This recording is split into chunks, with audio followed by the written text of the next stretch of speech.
Minchia, la sedia più rumorosa non la potevo prendere. Non sapevo se farlo questo video. Poi ho pensato, ma sai cosa? Per me YouTube è anche un contenitore di ricordi. E mettere insieme qualche bel ricordo, anche non tanto bello, di quest'anno appena passato, mi sembrava una cosa giusta. È anche un modo per ringraziarvi. Perché, come sapete, insomma, per me YouTube non è un lavoro. E non voglio neanche che lo diventi, perché forse lo sapete meglio di me, quando poi un hobby diventa lavoro, secondo me perde quel pizzico di fantasia che c'è all'interno. Ma che cazzo dico, Federico, la fantasia? Ma dove siamo? A Topolino? Però vabbè, dai, voglio che questa sia una chiacchierata. Mi ero preparato un po' di robe da dire, da scrivere. Non c'ho voglia. Questa è una chiacchierata con voi che mi seguite, voi che mi spronate a fare minchiate e voi anche che mi avete fatto anche credere in un progetto, perché alla fine questo YouTube per me è sì un passatempo, ma anche qualcosa in cui credere, perché non ho mai fatto le robe per caso. E l'ultima cosa che voglio fare nella vita è perdere tempo, perché già di tempo ne abbiamo poco e stare qui a chiacchierare futilmente non è, secondo me, una scelta azzeccata. Quindi mi sono operato alla spalla, per chi non lo sapesse vi faccio vedere poi un video a seguire, ma niente di grave, sto bene, è soltanto un'infiltrazione un po' invasiva. Allora, ricapitoliamo, questo 2021 come è iniziato? A merda, veramente è iniziato a merda perché stavo a Black Lake, un posto con dei luoghi fantastici da visitare, tanto belli che io li visitavo con il GS e mi sono accorto, andandomi a infrattare pesantemente col GS, che il GS non era adeguato a fare quelle robe. Quindi, ragion per cui, per colpa vostra ho comprato una 701. Ecco, sì, sentitevi in colpa, perché comunque qualsiasi cosa io faccio è sempre colpa vostra. Ho comprato questa 701, sono andato a prendere, non so dove ero, a Vasto, e me la sono portata a casa a Black Lake.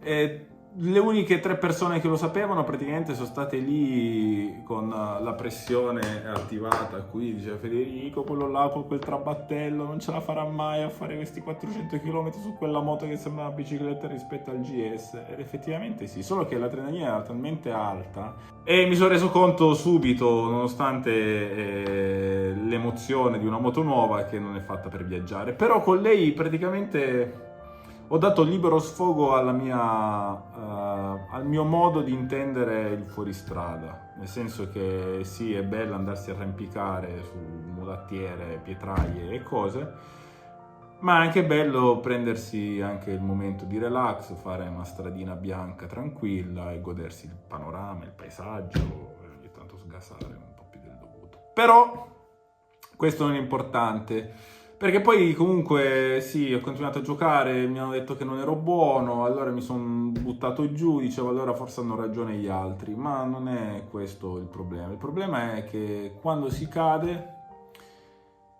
bisogna avere la forza di rialzarsi. Volevo smettere di giocare, qualcuno sarebbe stato molto contento, ma io non volevo dargli questo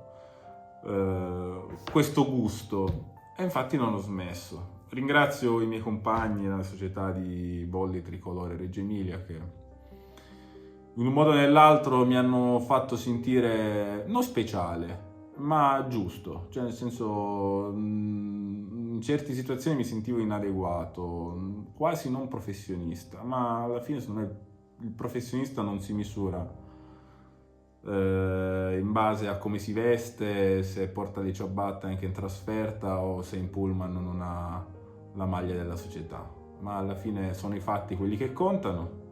Fin quando potevo l'ho fatto, adesso speriamo che questa spalla torni come, non dico come nuova perché è impossibile, ma almeno che mi permette di finire la stagione, poi del futuro si vede. Non mi preoccupa, ma vivo giorno per giorno e tutto quello che viene lo accolgo. Quindi nella mia vita ho riconosciuto le mie sconfitte garbatamente.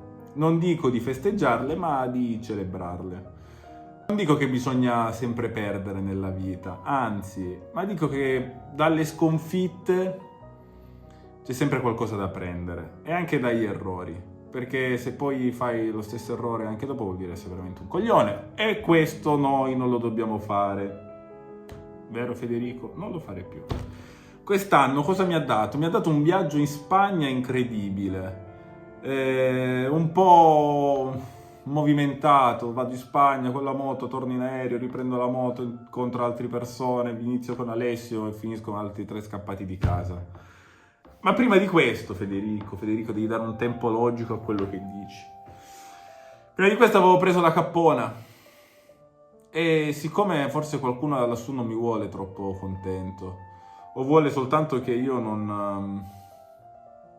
che dia giusto peso alle cose, quindi è arrivata la cappona e se n'è andato via il GS. Lo stesso GS che mi ha permesso di viaggiare per metà Europa e che ritenevo io la moto perfetta, quella che non avrei mai cambiato per nessun'altra moto al mondo. Però qualcuno forse non mi voleva vedere così felice e ha deciso di incularmela.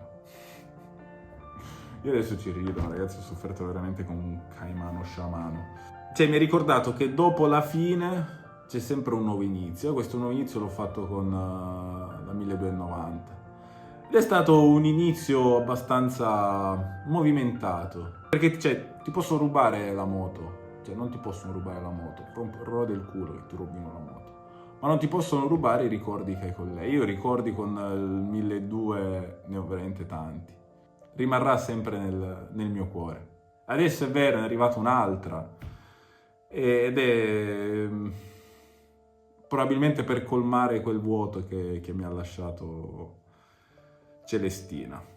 Non ho mai dato un nome, non mi piace dare nomi alle moto. Quindi adesso come adesso stringo fortissimo quello che di buono ho trovato quest'anno. Voglio prendermene cura perché mi ha dato e mi ha tolto. Mi ha fatto incazzare come una iena furibonda, ma ha avuto la capacità di non sapere mai di vuoto. Stringo con tutta la forza la mia famiglia, le persone alle quali voglio bene, le persone che ho conosciuto durante i miei viaggi, con le quali ho condiviso chilometri, tendate di merda, e anche solo un saluto virtuale su Instagram o YouTube. E probabilmente tutte queste persone mi bisbiglieranno quale potrebbe essere o quale sarà la strada giusta per continuare, per iniziare al meglio questo nuovo anno. E io saluto questo 2021 e lo ringrazio perché comunque in un modo o nell'altro siamo stati bene. Spero di iniziare nel migliore dei modi questo nuovo anno. Non sono mai stato uno di quelli credenti, no, finisce un anno e il giorno dopo con l'anno nuovo sarà tutto diverso. Tutto quello che abbiamo ce lo siamo creati, dobbiamo continuare a lottare e a credere in facciamo. No, Federico, tu sei tutto pazzo. Vi ringrazio ancora. Scusate per questo momento retorico e vi auguro tante buone cose e che la vita possa donarvi quello di cui avete realmente bisogno e non quello che sempre desiderate. Un abbraccio al marrettone, ci si vede presto. Auguri.